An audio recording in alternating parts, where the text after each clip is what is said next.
नमस्कार दोस्तों। आज हम बात करने वाले हैं इंडिया के लेजेंडरी एक्टर मिस्टर रजनीकांत साहब की, जो कि एक ऐसे एक्टर हैं जिन्होंने शून्य से अपने करियर की शुरुआत करी, बिना गॉडफादर के संघर्ष के बलबूते अपना कदम तमिल इंडस्ट्री में रखा। अपनी यूनिक स्टाइल, गजब के स्क्रीन प्रेजेंस और अपनी दमदार एक्टिंग के चलते पूरे तमिलनाडु में इनका सिक्का चलने लगा और देखते ही देखते ये तमिल फिल्मों के थलाइवा यानी कि नंबर 1 सुपरस्टार बन गए। आगे चलकर इन्होंने तेलुगु, मलयालम, कन्नड़ा और हिंदी फिल्मों में अपना एक नाम बनाया और धीरे धीरे पूरे इंडिया में पॉपुलर हो गए और आज इनकी गिनती इंडिया के टॉप सुपरस्टार्स में होती है। एक टाइम पर ये इंडिया के सबसे ज्यादा फीस चार्ज करने वाले और पूरे एशिया में दूसरे सबसे ज्यादा फीस चार्ज करने वाले एक्टर बने। दोस्तों, रजनीकांत सर उन एक्टर्स में से एक हैं जिनकी विदेशों में काफी लंबी फैन फॉलोइंग है और ये इंडियन सिनेमा को इंटरनेशनल लेवल पर रिप्रेजेंट करते हैं। ये इंडिया के इकलौते एक्टर हैं जिन्होंने हर तरह की फिल्मों में काम किया। शुरुआत इनकी ब्लैक एंड व्हाइट फिल्मों से हुई, इसके बाद इन्होंने कलर फिल्मों में काम किया, कोचा दैया फिल्म के जरिए एनिमेशन में उतरे और 2.0 जैसी 3D फिल्म में काम किया। रोबोट जैसी फिल्म में काम करके ये साइंस फिक्शन जॉनर को नेक्स्ट लेवल पर ले गए। दोस्तों, रजनी सर की स्टाइल के क्या ही कहने हैं। इनका स्वैग, सिगरेट पीने का स्टाइल, चलने का स्टाइल और चश्मा पहनने के स्टाइल पर ऑडियंस मरती है। पूरे तमिलनाडु में तो इनका जबरदस्त क्रेज है और कुछ लोग इन्हें भगवान भी मानते हैं। इनके फैंस का क्रेज इतना जबरदस्त है कि फिल्म मेकर रजनी सर को फिल्म में मार खाते हुए नहीं दिखा सकते। इसी वजह से इन्हें मोस्ट ऑफ द फिल्मों में मरते हुए भी नहीं दिखाया जाता।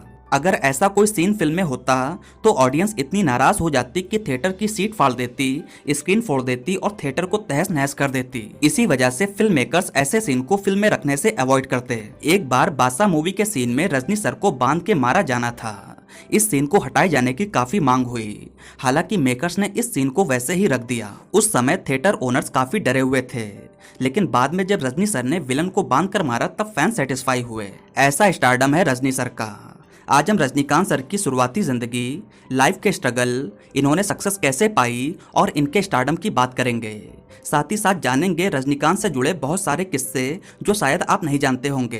तो दोस्तों, चैनल को सब्सक्राइब करके वीडियो के साथ बने रहें। दोस्तों, इससे पहले हमने रजनी सर की फैमिली पर ऑलरेडी एक वीडियो बनाया हुआ है, इसलिए हम इनकी फैमिली पर चर्चा नहीं करेंगे।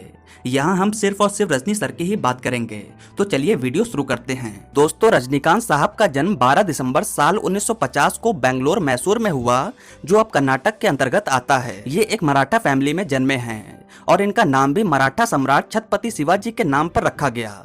जी हाँ दोस्तों, इनका असली नाम है शिवाजी राव गायकवाड़। इनके गांव का नाम है मवादी कादे पत्थर, जो कि महाराष्ट्र में आता है और इनकी अपब्रिंगिंग कर्नाटक से हुई। ये इत्तेफाक की बात रही कि रजनीकांत सर ने तमिल, तेलुगु, कन्नड़ा, मलयालम, हिंदी, अंग्रेजी और यहाँ तक कि बंगाली फिल्मों में काम किया, लेकिन अपने मदर टंग यानी कि मराठी भाषा में कोई भी फिल्म में काम नहीं किया। आज भी इनके फैंस की ख्वाहिश है कि ये एक बार मराठी फिल्मों में काम जरूर करें। इनके पिता का नाम है रामोजी राव गायकवाड़ और इनकी माता का नाम है जीजाबाई। माँ इनकी हाउसवाइफ थी और इनके पिता रामोजी राव गायकवाड़ एक पुलिस कांस्टेबल। दोस्तों, ये कुल 4 भाई बहन हैं, जिसमें सत्यनारायण राव और नागेश्वर राव इनके बड़े भाई हैं और अश्वथ बालूबाई इनकी इकलौती बहन हैं। पिता के रिटायरमेंट के बाद साल 1956 में इनकी पूरी फैमिली हनुमंत नगर बेंगलोर शिफ्ट हो गई और यहाँ पर इन्होंने अपना खुद का घर भी बना लिया। 9 साल की उम्र में ही रजनीकांत सर की मां की भी डेथ हो गई। खैर, इनकी शुरुआती पढ़ाई Gobipuram government Kannada model primary school Bangalore से पूरी हुई। बचपन से ही रजनी सर शरारती और पढ़ाई में काफी तेज थे। क्रिकेट, फुटबॉल और बास्केटबॉल में इनकी खासा दिलचस्पी रही। इसी दौरान इनके भाई ने इन्हें रामकृष्ण मठ में भेज दिया। यहाँ इन्होंने वेद, पुराण, भारत के इतिहास और संस्कृति की अच्छे से जानकारी ली और इनका मन मेडिटेशन और स्पिरिचुअलिटी में लगने लगा। आज भी रजनीकांत सर अपनी हर फिल्म के रिलीज होने के बाद हिमालय चले जाते हैं, जहाँ ये कुछ दिन छुट्टियां मनाते हैं और इनको वहाँ काफी सुकून महसूस होता। खैर, मठ के अंदर ही रजनीकांत सर नाटकों में एक्टिंग करने लगे। यहीं से रजनी सर में एक्टिंग का बीज पड़ गया। इसी मठ में इन्हें हिंदू एपिक महाभारत में एकलव्य के दोस्त का रोल प्ले करने का मौका मिला। यहाँ कन्नड़ा पोएट डॉक्टर बेंद्रे ने इनकी परफॉर्मेंस की काफी तारीफ करी। यहाँ इन्होंने कक्षा 6 तक की पढ़ाई करी। आगे चलकर इन्होंने आचार्य पाठशाला पब्लिक स्कूल में अपना दाखिला कराया और इन्होंने इंटरमीडिएट तक की पढ़ाई पूरी करी। यहाँ पर भी रजनीकांत सर प्लेस में हिस्सा लिया करते।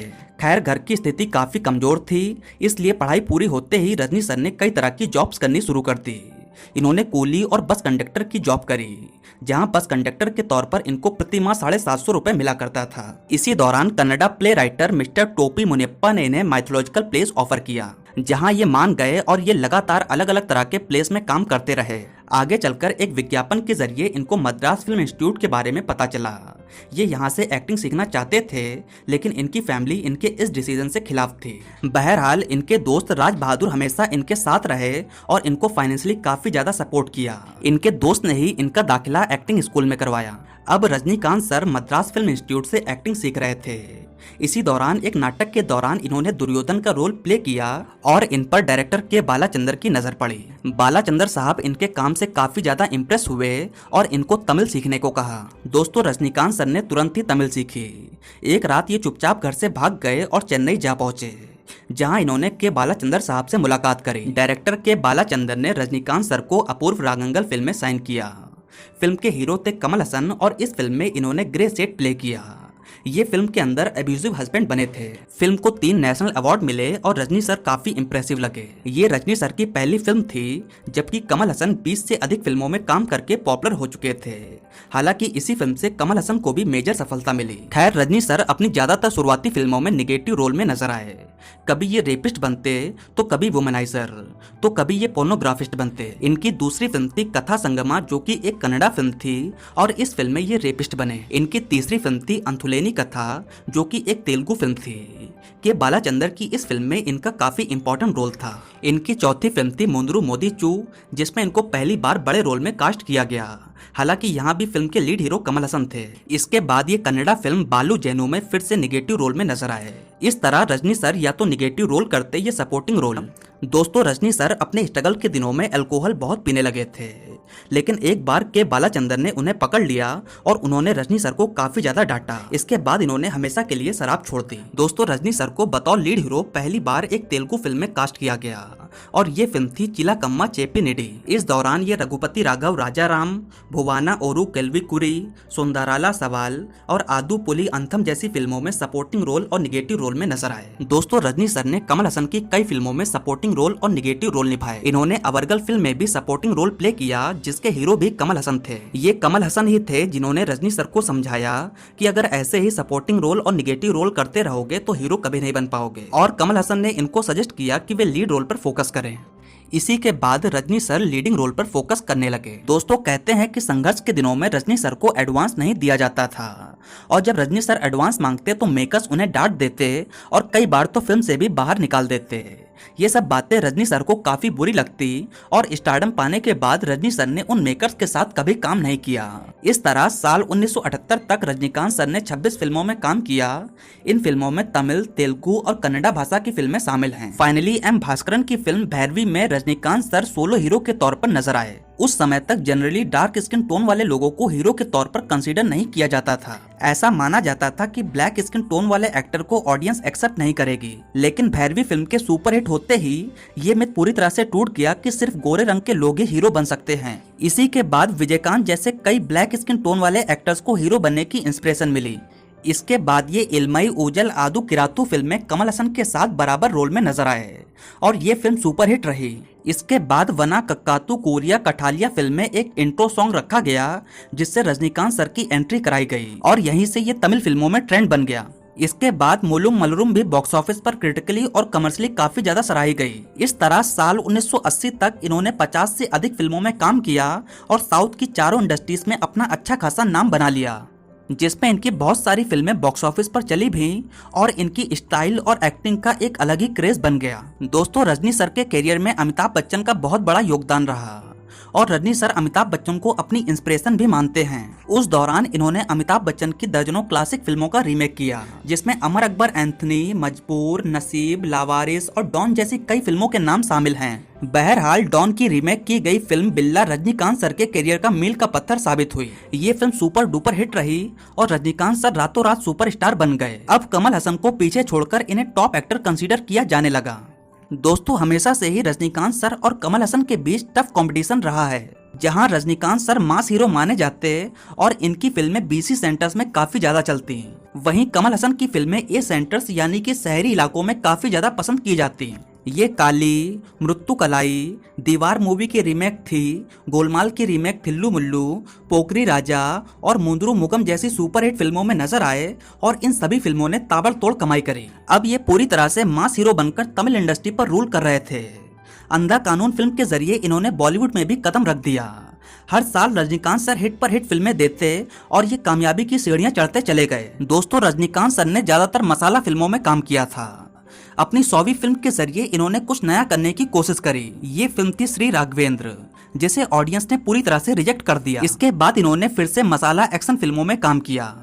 ये गिरफ्तार, मिस्टर भरत, भगवान दादा, मनिथन, वलाईकरन, मप्पी लाई, गुरु शिष्यम, लावारिस के रीमेक पेन्नाकरन, सिंगप्पू मनिथन और धर्माटिन थलाइवन जैसी सुपरहिट फिल्मों में नजर आए। इन्होंने इतनी फिल्मों में काम किया जिसको एक वीडियो में कवर नहीं किया जा सकता। साल 1991 की थलापति सुपरहिट रही। साल 1992 की अन्ना मलाई, जो कि खुदगर्ज की रीमेक थी, ये फिल्म भी सुपरहिट रही। साल 1993 की वाली भी सुपरहिट रही। साल 1994 की वीरा तमिल इंडस्ट्री की हाईएस्ट ग्रॉसर रही। साल 1985 की बादशाह ने तमिल इंडस्ट्री के सारे रिकॉर्ड तोड़ दिए।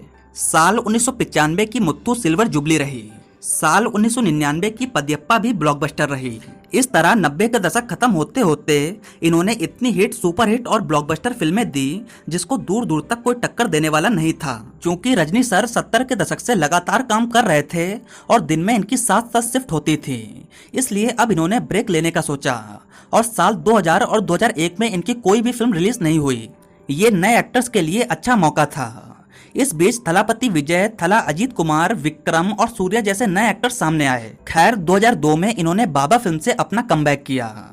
इस फिल्म से भी इन्होंने कुछ नया करना चाहा और ये फिल्म भी बुरी तरह से पिट गई और डिस्ट्रीब्यूटर्स को काफी ज्यादा घाटा हुआ। इसके बाद रजनी सर ने डिस्ट्रीब्यूटर्स को अपने पास से भुगतान किया। आज भी डिस्ट्रीब्यूटर्स को जब रजनीकांत सर की फिल्म में घाटा होता है तो वे रजनीकांत सर के पास पहुंच जाते हैं और रजनी सर इकलौते ऐसे एक्टर हैं जो डिस्ट्रीब्यूटर्स के लॉसेस का भुगतान करते हैं। खैर बाबा के फ्लॉप होने के बाद अगले 3 साल रजनीकांत सर किसी फिल्म में नजर नहीं आए। इस बीच थलापति विजय ने स्टारडम पाया और लोगों को लगने लगा कि रजनी सर का कैरियर पूरी तरह से खत्म हो चुका है। 2005 में इन्होंने चंद्रमुखी फिल्म से अपनी वापसी करी। फिल्म सुपर डुपर हिट रही और 2 सालों तक थिएटर्स में चलती रही। इस फिल्म की सफलता ने फिर से साबित कर दिया कि रजनीकांत सर तमिल इंडस्ट्री के नंबर 1 सुपरस्टार हैं। 2007 में इनकी movie Shivaji the boss release हुई और ये फिल्म भी ब्लॉकबस्टर रही। 2011 की इथरन अपने समय की सबसे महंगी फिल्म थी और ये मूवी इंडिया की दूसरी हाईएस्ट ग्रॉसर फिल्म बनी। इसके बाद ये लिंगा, कबाली, काला, दरबार, पेट्टा और 2.0 जैसी बेहतरीन फिल्मों में नजर आए। दोस्तों, रजनी सर ने अपने पूरे करियर में 41 अवार्ड जीते हैं। इसमें 1 national award, 6 Tamil Nadu state award, 5 विजय अवार्ड, 7 सिनेमा अवार्ड और फिल्म फेयर जैसे कई अवार्ड शामिल हैं। दोस्तों, 22 साल पहले रजनीकांत सर के बर्थडे सेलिब्रेशन के दिन उनके 3 फैंस घर वापस जा रहे थे, तभी उनका मेजर एक्सीडेंट हो गया। इसमें उन तीनों फैंस की डेथ हो गई। तभी से रजनीकांत सर अपने बर्थडे को ग्रैंड लेवल पर नहीं मनाते हैं और वे उस दिन चेन्नई से बाहर रहते हैं। आज भी रजनीकांत सर किसी को इंतजार कराना पसंद नहीं करते हैं और वे शूटिंग पर अपने समय से काफी पहले ही पहुंच जाते हैं। ये फिल्म मेकर्स को पूरी छूट देते हैं और उनके काम में कभी भी दखल अंदाजी नहीं करते। दोस्तों, जिस दिन रजनीकांत सर ने ट्विटर ज्वाइन किया था उसी दिन इनको 2 मिलियन लोगों ने फॉलो किया था। हालांकि कुछ समय के बाद इन्होंने ट्विटर चलाना बंद कर दिया था, लेकिन फिर एपीजे अब्दुल कलाम साहब को श्रद्धांजलि देने के लिए इन्होंने वापसी करी। बात करें इनके मैरिटल स्टेटस की तो मैं आपको बता दूं, इनकी शादी साल 1981 में लता जी से हुई है, जो कि अपने कॉलेज की मैगजीन के लिए रजनीकांत सर का इंटरव्यू लेने के लिए आई थी। यहीं से ये दोनों कांटेक्ट में आ गए और आगे चल के शादी के रिश्ते में भी बंध गए। दोस्तों, इस शादी से इनको 2 बेटियां हैं। बड़ी बेटी का नाम है ऐश्वर्या और छोटी बेटी का नाम है सौंदर्या। इनकी बड़ी बेटी ऐश्वर्या के हस्बैंड का नाम है धनुष। इस तरह धनुष रजनीकांत सर के दामाद हैं। तो दोस्तों, ये रहा रजनीकांत सर पर हमारा एक डेडिकेटेड वीडियो। इस वीडियो में हमने रजनीकांत सर की सभी बातों को इंक्लूड करने की कोशिश करी है। आपको रजनीकांत सर कैसे लगते हैं आप नीचे कमेंट सेक्शन में बता सकते हैं। साथ ही साथ नेक्स्ट अब आप किस सुपरस्टार के बारे में जानना चाहते हैं ये भी नीचे कमेंट सेक्शन में जरूर बताएं। अगर आपको मेरा वीडियो पसंद आया हो तो प्लीज लाइक करें, कमेंट करें और मेरे चैनल को सब्सक्राइब करें। आपका बहुत बहुत धन्यवाद।